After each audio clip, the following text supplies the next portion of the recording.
नमस्ते, गौरप्रभा आयुर्वेदा चॅनलमध्ये तुमचं स्वागत आहे। आज मी आहे आमच्या बॅकयार्डमध्ये, म्हणजेच परस अंगण। आधी जी परस अंगणची कॉन्सेप्ट होती त्यामध्ये जे आपल्या घराच्या पाठीमागच्या अंगणामध्ये आपण वेगवेगळ्या औषधी वनस्पती असो, फ्रूट्स आहेत, काही फळं आहेत, फुलांची झाडं आहेत, ह्या वेगवेगळ्या औषधी वनस्पतींची आणि झाडांची लागवड इथे आम्ही केलेली आहे। चला तर मग बघूया की कुठली झाडे इथे आहेत। ओके, यापैकी बरेच झाडांची लागवड तुम्ही घरी करू शकता। काही यामध्ये मोठे आहेत, काही छोटे आहेत। तर बघूया आपण। हे पहिलं झाड आहे शमीचं। शमीच्या झाडाची वनस्पतीची माहिती आपण गणपती पूजेच्या पत्रीमध्ये पण करतो। तर यामध्ये आपण याचं महत्त्व पाहिलेलं आहे की हे एक मंगलदायी झाड आहे। डायबिटीज आहे, ज्यांना अस्थमाचा त्रास आहे, यामध्ये ते याचा काढा किंवा पानांचा रस घेऊन सकाळी उपाशीपोटी देखील घेऊ शकतात। हे आहे वडाचं झाड। वटशृंग, आपण ह्या वटशृंगाचा पण खूप वापर करतो। तर ह्यामध्ये जे वटशृंग आहेत याचा आपण पुसंवन विधीसाठी वापर करतो। गर्भस्थापना असं याचं कार्य आहे। तर याला दुधात उगाळून आपण देतो। हे आहे कडुनिंबाचं झाड। आता निंबाच्या झाडाची माहिती आणि आयुर्वेदिक महत्त्व सगळ्यांनाच माहिती आहे। आपण त्याचा वेगळा व्हिडिओ देखील केलेला आहे। गुढीपाडव्याच्या दिवशी जेव्हा आपण निंबाची पानं वापरतो, त्याचे फुलं वापरतो, तर त्याच्या कडू गुणाचा आपल्या शरीरासाठी काय फायदा होतो हे सगळं पाहिले। आणि विशेष म्हणजे तुम्ही पाहू शकता की यावर जी वेल दिसते ती ही गुळवेल, ज्याला आपण गुडूची किंवा गिलोय म्हणतो। तर कडुनिंबाच्या झाडावर उगवलेली गुळवेल ही अतिशय उत्कृष्ट असते आणि गुळवेलीची देखील डिटेल माहिती आपण बघूया पुढच्या व्हिडिओ मध्ये। तो गुळवेल देखील रोज त्याच्या पानांचा काढा तुम्ही सकाळी उपाशीपोटी घेऊ शकता। ज्यांना डायबिटीज आहे, गुडघ्यांचा त्रास आहे, हाडांचे विकार आहेत, हाडं कमजोर आहेत, ते सगळ्यांनी ह्या गुळवेलीचा फायदा होऊ शकतो। हे सगळ्यात मोठं जे झाड दिसते ते आहे उंबराचं, ज्याला आपण औदुंबर म्हणतो।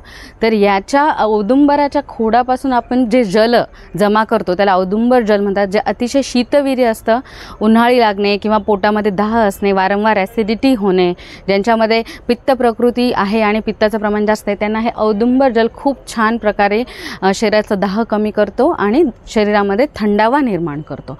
ही बरेच फायदे आहेत, पण उंबराचं झाड लावणे हे खूप शुभ मानलं जातं आणि मंगलदायी पण आहे।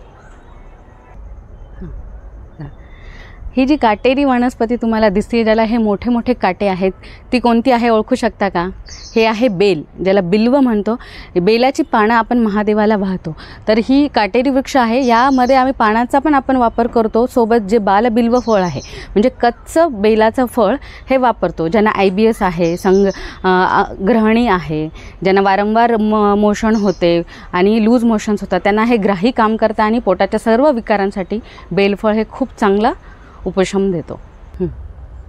हे पारिजातकाचं झाड आहे, ज्याला हिंदीमध्ये हरसिंगार म्हणतात, कारण नेहमी त्याला फुलं लागलेले असतात। आणि पारिजातकाच्या पानांचा काढा, जसं आपण आधीही पाहिलंय, सायाटिका, लंबर पेन, लंबर स्पॉन्डिलोसिस आहे, यामध्ये खूप चांगलं काम करतं।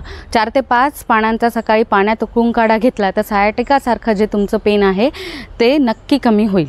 आणि याचे फुलं देखील तुम्ही बघू शकता।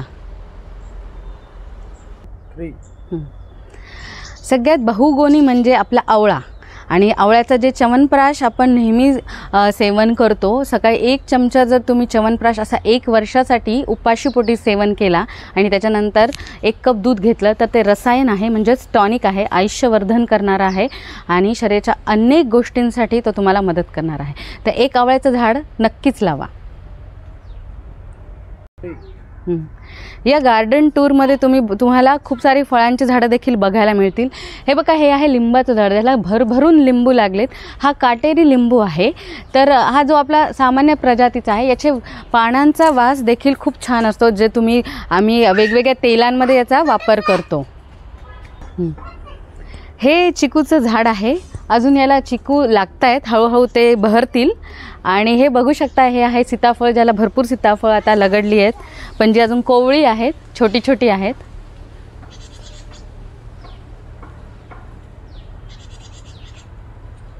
स्टॉप।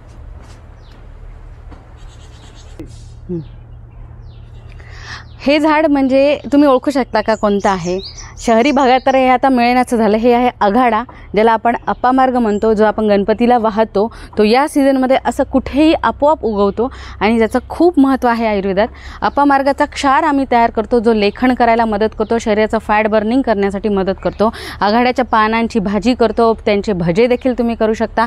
अतिशय उपयोगी वनस्पती आहे आणि हिला लावायची देखील गरज नाही आहे. आणि आघाड्याच्या खाली ही तुम्हाला बघायला मिळते ही जी वनस्पती आहे 5 पानांची, ती हा आहे अंबाडी. तर अंबाडीची भाजी या दिवसात करतात.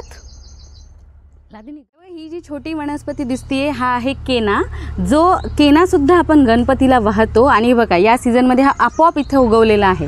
तर केण्याचा पण खूप शरीराला उपयोग आहे. केण्याची भाजी करू शकता तुम्ही, त्याच्या पानांचे भजे करू शकता. शरीरासाठी त्याचा भरपूर उपयोग आहे. डिटेलमध्ये माहिती आपण पुढच्या व्हिडिओमध्ये बघूया. मागे ही तुम्हाला जी पूर्ण रांग दिसती आहे ती आहे कोरफड, जी आम्ही भरपूर प्रमाणात लावली आणि एकदा लावल्यानंतर त्याचे आपोआप छोटे छोटे झाडं आपोआप येतात. आणि कोरफडचा वापर सगळ्या स्त्रियांना माहितीच आहे, प्रत्येकाच्या घरात एक कोरफड असतोच. तर ह्याची पानं पण भरपूर मोठे आणि रसदार झालेले आहेत. केसांसाठी तुम्ही कंडिशनर म्हणून कोरफडीचा वापर करू शकता. आणि त्याचसोबत कुमारी ही खूप औषधी आहे. आपल्या युटेरसच्या सगळ्या प्रॉब्लेमसाठी, यकृत विकारांसाठी कुमारीचा खूप चांगला वापर होतो. पाऊस आता चालू झालेला आहे, तर आपण लवकर माहिती बघा. हे आहे शेवग्याचं झाड, मोरिंगा म्हणून, जो आता सगळ्या देशविदेशात फेमस झालेला आहे. मोरिंगा म्हणजे याच्या पानांचं चूर्ण देखील बाजारात मिळते आणि लोक हे उपाशीपोटी 1 चमचा चूर्ण तुम्ही घेऊ शकता. पण जर तुमच्या बॅकयार्डमध्ये याचं झाड असेल तर पानांची भाजी पहिल्या पावसानंतर नक्की करून खा. सोबत त्याच्या शेंगा मुलांना देखील आठवड्यातून 2 वेळा खायला द्या. कृमिज्ञ आहेत, पोटातले कृमी कमी करतात, अँटी इन्फ्लामेटरी आहे आणि मेदाचं लेखन करतं, मेटाबॉलिक रेटसुद्धा वाढतो. शेवग्याचे खूप फायदे आहेत. हे बघू शकता आपण पाठीमागे ही पूर्ण आपण आंब्यांची रांग लावली. हा केशर आंबा आहे आणि सोबतच इथे खाली पूर्ण आपण झेंडूच्या वेगवेगळ्या कलरच्या फुलांची पण रांग लावलेली आहे. त्यानंतर ते मोठं झाड आहे जांभळाचं. आणि अजून आपण डाळिंबाचे पण इकडे झाडं लावलेली आहेत. डाळिंबाचे देखील झाडं लावलेली आहेत. डाळिंबाच्या फुलांचा देखील आपण वापर करतो. डाळिंबाचं फूल आहे हे, डाळिंबाच्या फुलांचा देखील आपण वापर करतो. इवन कॉस्मेटिक्समध्ये या कलरचा देखील नॅचरल कलर म्हणून आपण डाळिंबाच्या फुलांचा वापर करतो. चालू झालं. हां, आता इथे आम्ही काही घरी भाज्यांचे पण झाडं लावले. बघा ही बघा भेंडी एकदा लावली आहे, पण ती येत राहते कंटिन्युअस. भेंडी आपल्याला सप्लाय करत राहते. त्याच्यानंतर भेंडीची झाडं पण आता खूप मोठी झाली आहेत. तुळस लावायची गरज नाही आहे, भरपूर प्रमाणात इथे तुळस येते आहे. त्याचा डेली काढा इथे माझ्या सगळे घरचे घेतात. त्याचा उपयोग पण आपल्याला माहितीच आहे. पुढे बघूया. बघा इकडे वांग्याची झाडं देखील आहेत. चला, वांग्याची झाडं आहेत. मागे तुरीच्या शेंगांची झाडं लावलेली आहेत. आणि हे बघा इकडे कांद्याची पात देखील आहे. आणि हे सगळे पण माझ्या आजीने आत्ताच झाडं लावलेली आहेत.